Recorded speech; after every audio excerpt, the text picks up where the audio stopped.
Welcome to 12 Days of a Not So Silent Night. I'm Gina D. Allen. I'm a board member at REACH, and we are joining you from the Robin Theater. That's right. I'm Dylan, and this is Chicha, and we are going to be here too. And we're presenting The Legend of the Greedy Pig. Yes, so The Legend of the Greedy Pig is an original fable or fairy tale that we put together some years ago, and it's kind of become something that we enjoy revisiting every year around this time of year. It's a message of hope and togetherness and serenity and livestock, and we hope you enjoy it. We're going to share it with you today. Enjoy. Thanks, everyone. This tale, like many others, has grown in the telling. Not all pigs eat grass and table scraps. Once upon a time, there was a great kingdom. In the middle of the land, there was a large castle where the king and his family dwelt. Under his beneficent rule, the kingdom prospered, with noblemen and small folk alike enjoying great success. The poor had plenty to eat, and the wealthy built great houses and enjoyed many extravagances. Of the many professions that occupied the people of this land, the herding of swine was among the most profitable.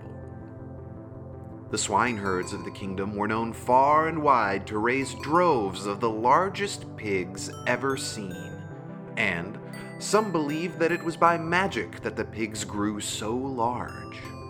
Legends had it that the swine of this land were descended of an ancient race of giants, and once in a million, a piglet was born with the great power of its ancestors.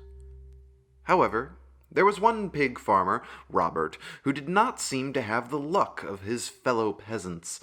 His pigs were always sickly and petite.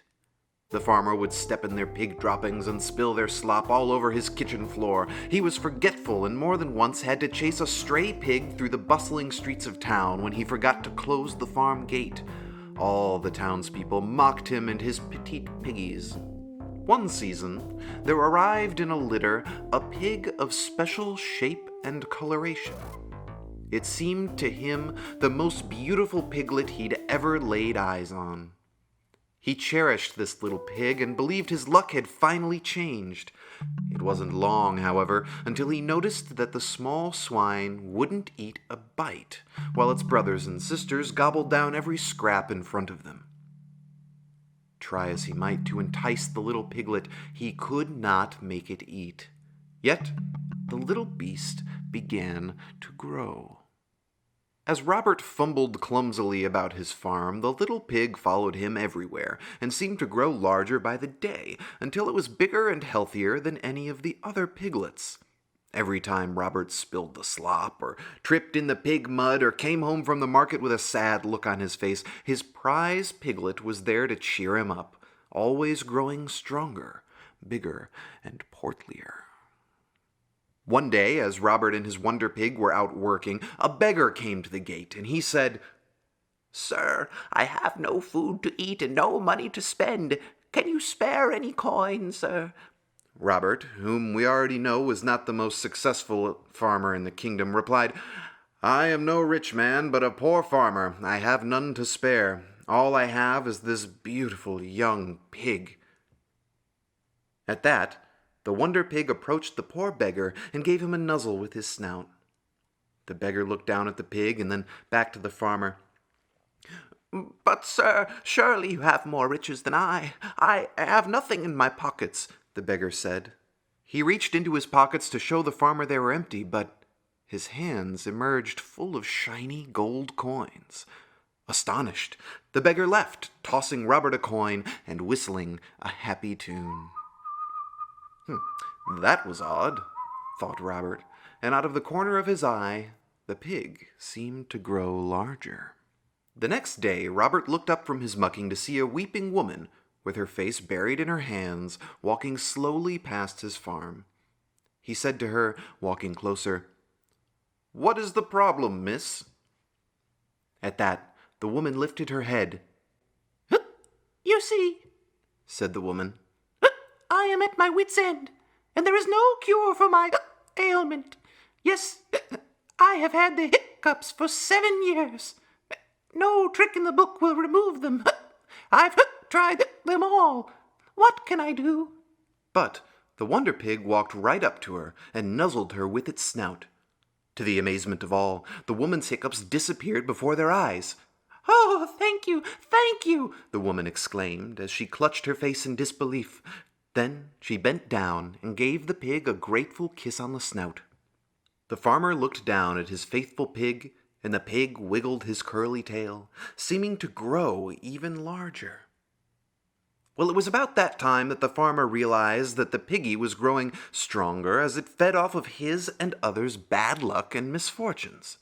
Soon, folks from all across the kingdom were coming to meet the unlucky farmer and his miracle pig. People with all sorts of fears and troubles, cares and worries came to be absolved by the piggy's nuzzle.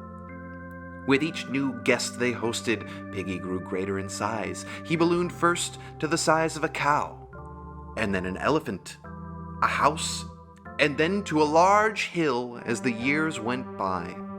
He grew and grew and grew and grew until even the kingdom, even the whole countryside, was not large enough to hold him. Well, one day, the farmer and the woman were married and built a great house upon the prize pig's back.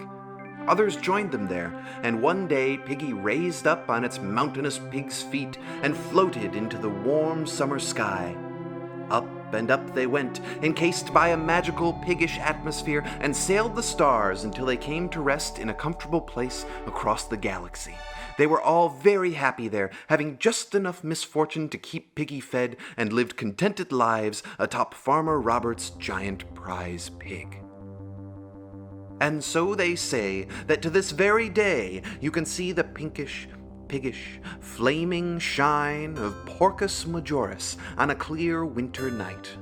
Perhaps we will see it tonight as we commit any foul memories or misfortunes to the absolving appetite of the farmer's greedy pig.